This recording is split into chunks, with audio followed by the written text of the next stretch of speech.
Two random dudes invest.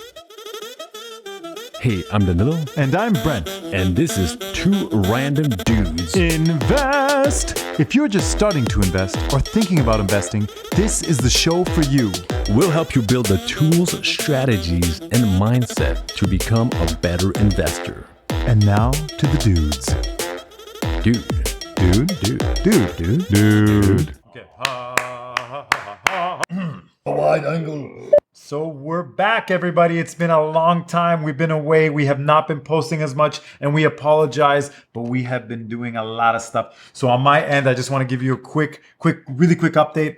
I built a mezzanine in my small little condo because I didn't have enough space there with my girlfriend, and I wanted a space where I could have my own little office so I could concentrate more. And I also changed up a lot of my mentality of what I want to do with the crypto markets as well as the stock market. Yeah. So what about you, Danylo? Well, Brent, I thought you'd never ask. I was into stocks, like hardcore, big passion for the last couple months. And then I decided to look for a property. Prices were bubbling.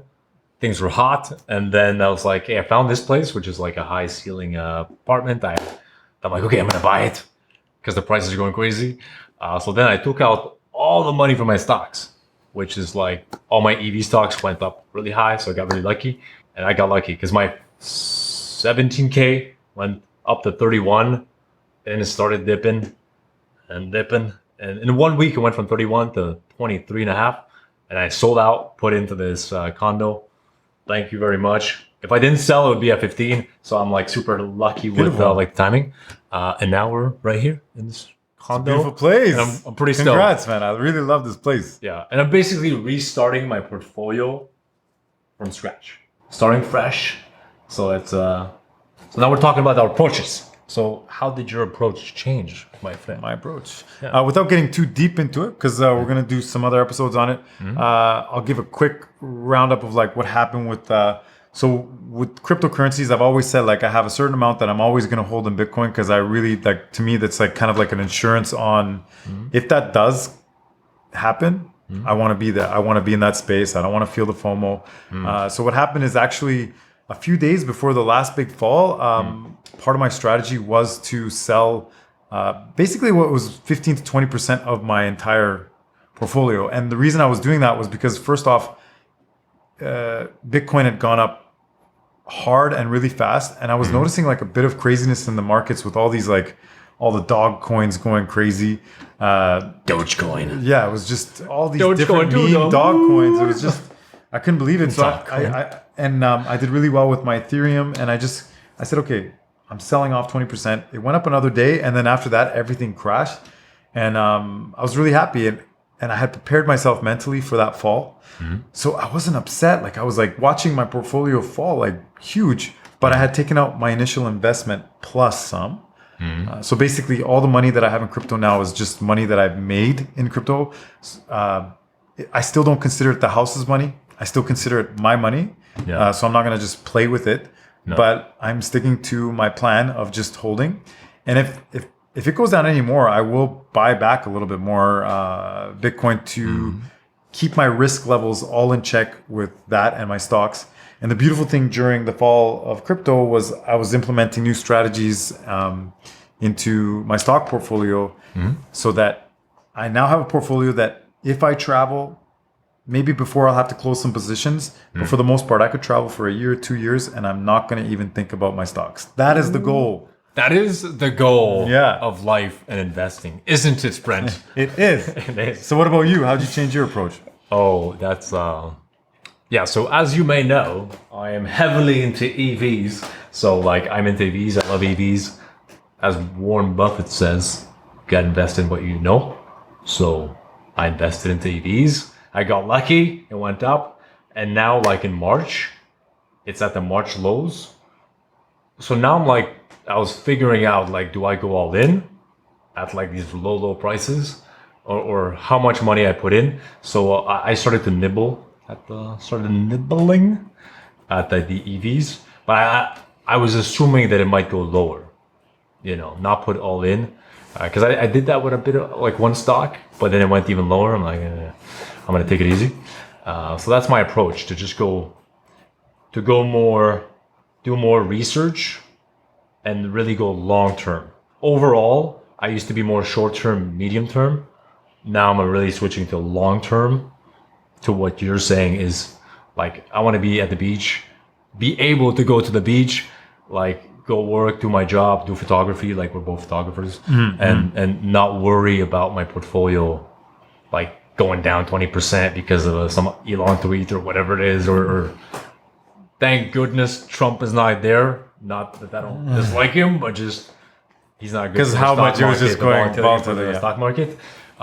So that's the goal, is really to make a life that's not like ravaged by stocks. Like stocks doesn't influence our life too much. Yeah. No, same. Like during when we were, kind of stuck in a situation where we were at home every day, it was really easy to do the research and to be on top of things. And I liked it, but at the same time, now that things are coming back, like I want to be able to live a life where I'm not looking at my phone all the time, and I'm not, waking up looking at my portfolio. I'm not talking to my girlfriend every second about it. And I've really started to switch to that. Like I'm not. Of course, you're gonna get emotionally, like when you see your portfolio fall or go up, there's gonna be emotional responses. But I'm not being led by it anymore, and I feel really like my risk is allocated in a way that, if any one thing goes down, I should be good to go in the other areas. So it seems like we're putting more emphasis on like how we feel as investors, and like the lifestyle we want to live while we invest and while we do our business. Like, cause it's tough just being like you said, like when you're at home and you got your computer all the time, you're there. It's easy to be like researching here and there really quickly on the computer. But like when you're out and about every day, you don't have time to go research about like every single company you're investing in, keeping up with the updates. It's like a full-time, part-time job. It is. That it's stressful. Yeah, It's stressful for me. Like I had some days, and when you get stressed, like that means usually that you're putting too much risk on the table. I guess we're gonna wrap this up soon. I'm really excited to like just explain to everybody my new approaches, and I'm gonna make specific videos. If you were following, because there was certain coins that I was talking about, I'll let you know kind of like where I am with that. As you know, I've told you that I'm more and more becoming convinced that over time, it's like all these little coins other than Bitcoin and Ethereum and a couple of the other ones that are coming up, it's highly speculative. I mean, Bitcoin in itself is highly speculative, but all the other cryptos are even more speculative. So I really just want to have some videos where I explain my new strategy. It's still, again, to hold a lot of Bitcoin, still, again, to have some fun with the other little bits of money, but really, really, it's a lot of time consumption on these kind of like startup coins that could go to zero easily. Yeah. So, well, that's what I'm going to do. And how about you? Like, what's your... And on top of that, on top of the fact that it's very speculative, crypto is highly leveraged. Yeah. A lot of people are like taking out credit card debt and taking out money, and then credit cards are like crypto.com or different websites. They're like promoting you to just take it out of your credit card and put in some crypto, and then leverage when you're on the site. And the volatility that creates is, imagine you took out $1,000 to put on this, and now it goes down 30-40%. It's all borrowed. You're going to be more willing to sell. All these people are going to be willing to sell. It's just more than it's the real money that they're like investing long term. But that's like another can of worms of volatility. It creates all this leverage.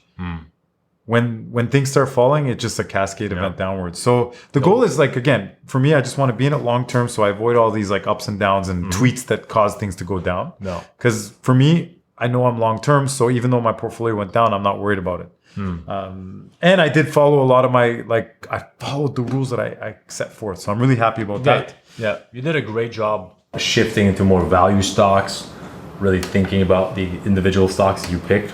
Yeah. I was like, Brent's doing good there. It was well Me, I'm like timed. zero. I had zero money in the stock market. Feeling the FOMO because you're like your stock's going up. I'm like, I got to get in on some juicy. So I'm lucky I bought some of the EV stocks when it was down low.